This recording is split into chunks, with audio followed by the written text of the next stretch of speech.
nos ofrecieron la posibilidad de que pues, vinieran pues, una reliquia de primer grado de Carlo Acutis, un joven de 15 años, beato, que falleció en el 2006, y creo que nos pareció muy interesante hacer coincidir este evento, que agradezco a Carlos que haya venido, a la directora Carlos, pues en un miércoles. Pero estáis, evidentemente, todos invitados, como os hemos dicho en los mensajes de WhatsApp, ¿no?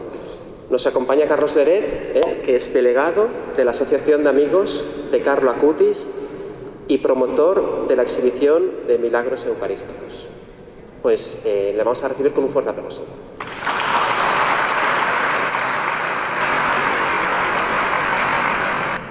Como se pudieron dar cuenta, Carlo tenía una presencia muy grande del amor eucarístico del Señor, y él fue lo suficientemente dócil para poder permitir que Jesús se manifestara en él en sus actos ordinarios, y el Señor, de una manera muy especial, de actos ordinarios ofrecidos con sencillez y santidad y testimonio de vida, los hacía extraordinarios. Es decir, el Señor en Carlo cumplió que ya no era Carlo quien vivía, sino que era Jesús el que estaba vivo en él. El testimonio de Carlo nos llama y nos reta a todos a ser santos. Él tenía dos grandes columnas, una era San Francisco de Asís, otra era Madre Teresa de Calcuta, y siguiéndolos a ellos pudo despojarse como San Francisco de todos los bienes materiales y vivir en la pobreza espiritual y poner en primer grado los bienes espirituales. Por lo tanto, Carlo lo que perseguía era el cielo. Él lo dice al final: mi proyecto de vida es estar siempre unido a Jesús. Y él hablaba de un Jesús vivo en sangre, en cuerpo, en alma y en divinidad, presente en Eucaristía. Esa era su fuente de gracia y santidad. Y luego Madre Teresa le regala la gracia de poder ver a Jesús vivo en todos, especialmente en los pobres. La mayor parte de su apostolado fue en el anonimato. Él salía en las tardes en su bicicleta por todo Milano y nadie sabía realmente, ni todavía sabemos todo lo que él hizo, pero sí muchos dan fe de cómo él ejercía la caridad, sin importar raza, sin importar estatus social, sin importar religión, cultura. Para él, su misión era llevar a Jesús vivo en su corazón. La madre de Carlo hace 3 meses, Antonia Salzano, toma el reto de abrir su corazón y de llevar el legado de su hijo en una misión permanente. Ella está misionando permanentemente. Acá en Barcelona estuvo presente en la premier el 23 de febrero. Ella siente que Carlo es un modelo actual, fácilmente aceptado en el corazón de todos, especialmente de los jóvenes, y quiere enseñar el camino que Dios en su familia, en su vida y a través de Carlo hizo. Ella era una mujer intelectual, una curadora de arte, una intelectual, una persona muy allegada a las letras. Su esposo era un banquero en Londres, asesor de inversiones. Y cuando Carlo, a la edad de 4 años, empieza a sentir ese enamoramiento por la presencia de Jesús en la Eucaristía, especialmente a Antonia la empieza a emplazar con una sabiduría que no provenía de él. La madre, retada, empieza a estudiar teología y se da cuenta que mientras más ella estudiaba para poder entender a su hijo con una gran sencillez y una gran profundidad le contestaba y la llamaba a estudiar más. Y así en ese proceso, al final ella prácticamente se declara ignorante en las cosas del Señor por el hecho de que su hijo tenía una inteligencia sometida a Dios que había trascendido a sabiduría de Dios. Carlo tenía la habilidad de poder sintetizar y concretar de una manera muy sencilla el Evangelio. Por ejemplo, él decía que todos nacemos como originales, es decir, con una alma pura, pero muchos morimos como fotocopias. Lo que él nos trataba de decir es que dependiendo de cómo vivimos nuestros actos diarios y nuestra vida, así es que le vamos a entregar nuestra alma al Señor, y que en nuestro libre albedrío cada quien decide hasta dónde quiere morir a sí mismo para darle más espacio a Jesús en nuestras vidas. También él nos decía que para él la Eucaristía era una autopista, era su autopista al cielo. Precisamente él, en estado de gracia, cuando es notificado de su enfermedad, una leucemia fulminante, si se dan cuenta, cuando él predice su muerte, el gozo que él tiene es inmenso. La sonrisa de él está realmente tomada por el Espíritu Santo. Para él, la leucemia fue como su premio mayor para estar con su Creador. Su sueño, su proyecto de vida era estar con Jesús. Y cuando a él le dicen, el Señor, que estaba cerca el momento en el cual él se nos adelantaba, él tenía muy claro que era la gran oportunidad que tenía para ir directo al cielo.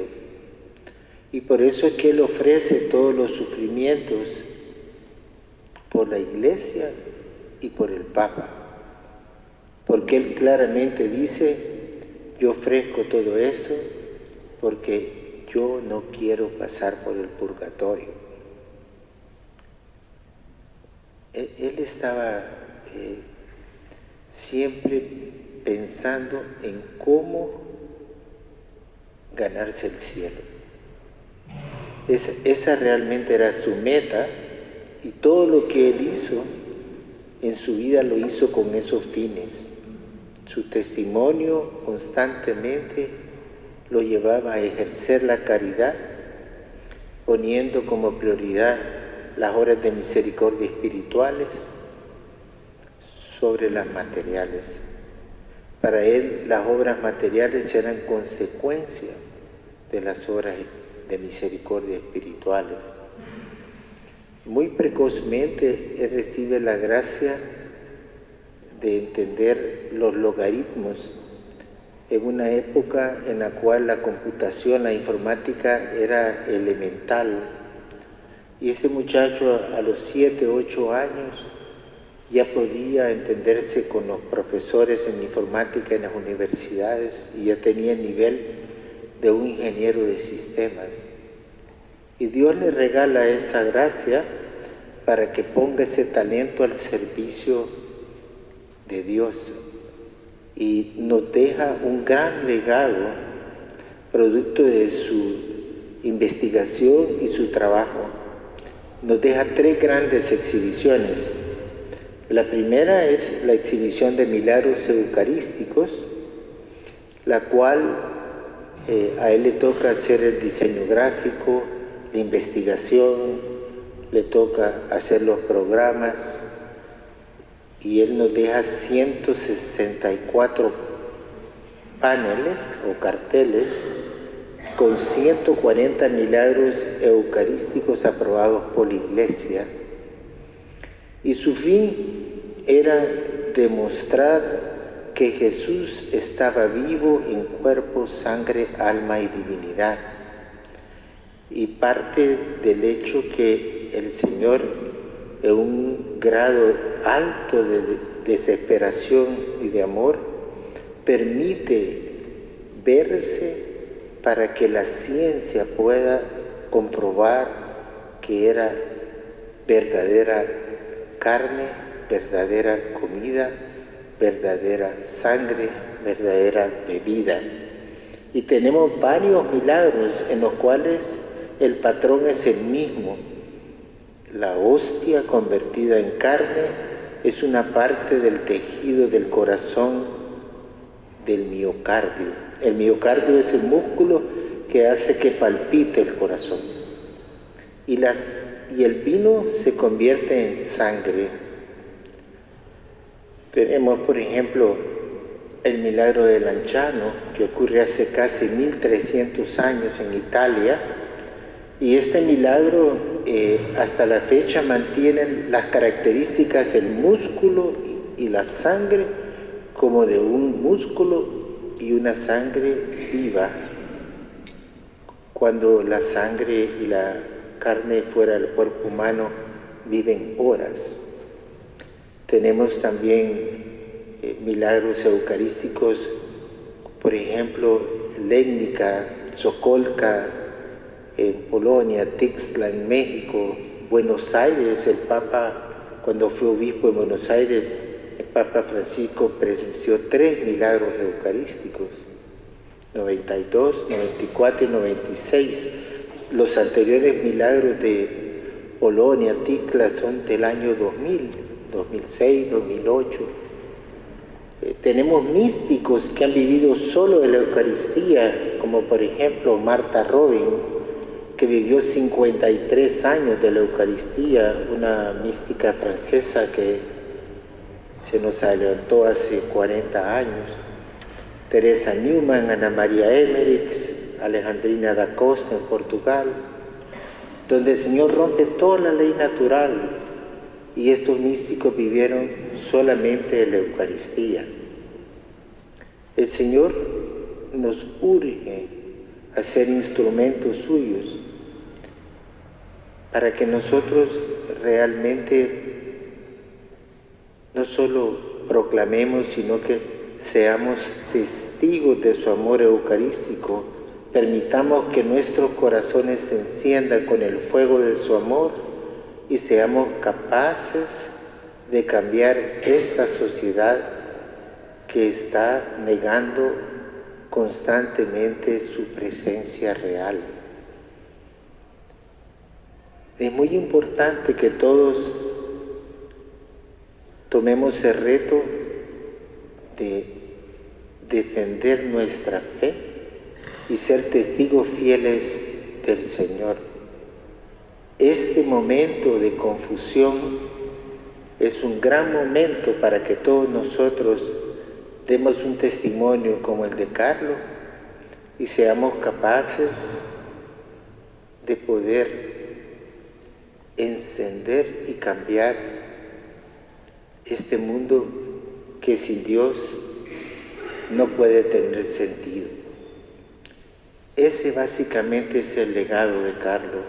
Dios lo ocupa como un instrumento para demostrarnos que con Él todo es posible. Él tiene una unción extraordinaria con su forma de ser, como lo vieron, su forma de hablar, su forma de testimoniar. Y esto nos da una gran oportunidad para poder llevar el modelo de Carlos y acercar a muchos a la iglesia. Es un talento que Dios nos pone al servicio de la iglesia para llevarle muchas almas a Jesús, especialmente los jóvenes. Él hablaba más que con palabras, con su testimonio, fruto de la presencia del amor de Dios a través de su gran encuentro diario con Jesús Eucaristía. Y termino diciéndole que cuando le preguntan a Carlos que para él quién era la Virgen María, él dijo que era la única mujer de su vida.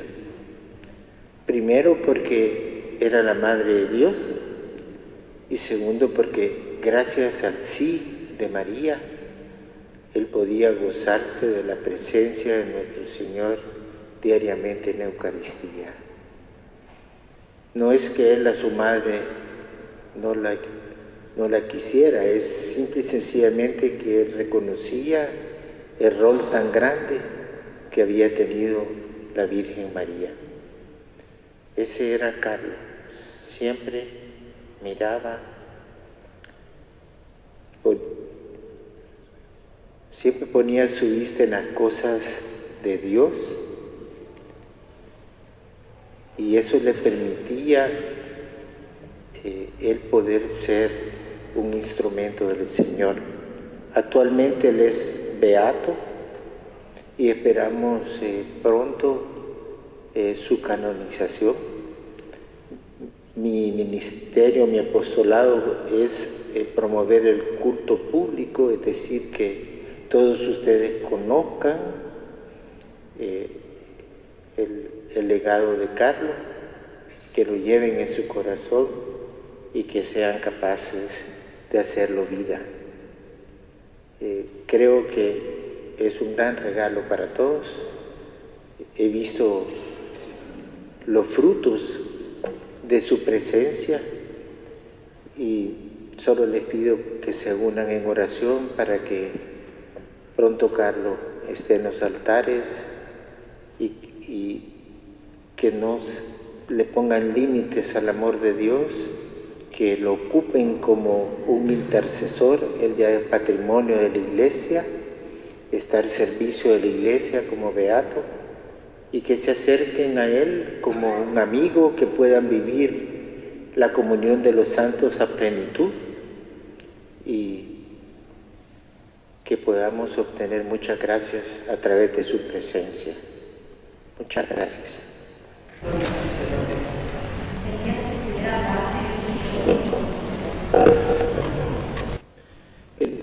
El cuerpo incorrupto lo único que está manifestando es que Dios es capaz de romper la ley natural. En ningún proceso de canonización el cuerpo incorrupto se considera como parte de la santidad de la persona. En este caso, cuando exhuman el cuerpo de Carlos, encuentran que estaba en un estado bastante incorrupto, lo que estaba levemente dañado, porque es la parte que más fácilmente se daña, es la piel de la cara, y tuvieron que ponerle un poco de cera para protegerla y darle su forma. Pero sí, él tuvo esa manifestación de Dios, ¿verdad? Pero como les repito, no es un signo de santidad, es solo el Señor que rompe la ley natural. Pídanle al Señor que le llene su corazón y que se haga vida en ustedes. Muchas gracias.